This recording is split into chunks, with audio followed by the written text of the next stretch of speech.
In today's video, I'm going to teach you how to mail merge in Gmail. First, open your browser and go to gmail.com.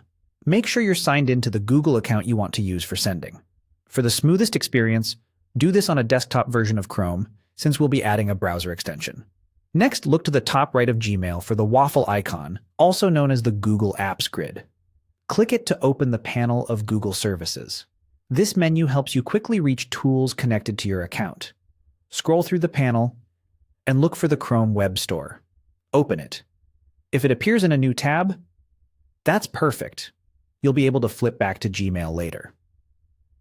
The Web Store is where we'll find a tool that enables mail merge inside Gmail. In the Chrome Web Store, use the search bar to type mail merge. You'll see several options designed to personalize emails at scale.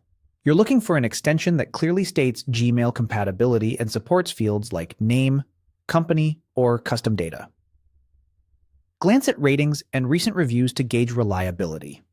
Choose the Mail Merge app that best fits your needs and open its page. Take a moment to read the overview so you know how it works, what features it offers, and what data it needs to access. Add the extension to your browser by clicking Add to Chrome, then Confirm. You may be prompted to grant permissions so the tool can connect to Gmail and, in some cases, Google Drive or Contacts. Only proceed if you're comfortable. You can always disable or remove the extension later in your browser settings. Once installed, return to Gmail and open the extension. You'll be asked to pick a list of recipients. Most tools let you choose a Google Sheet or upload a CSV. Make sure your list is clean. Include a column for email addresses and any personalization fields you want to use, like first name. Check for typos and duplicates to avoid bounces. Now add your email template. Compose your subject and message, and insert placeholders for personalization where the extension allows, such as a first name tag. Keep the tone clear and relevant, and avoid spammy phrasing. If the tool supports it, you can track opens or clicks. Finally, confirm and send.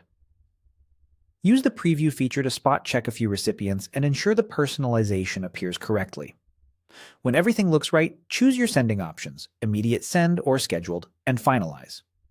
Consider sending a small test to yourself first, then roll out the full send. That's it. You've set up a Gmail mail merge using a browser extension, selected your list, personalized your message, and sent it with confidence.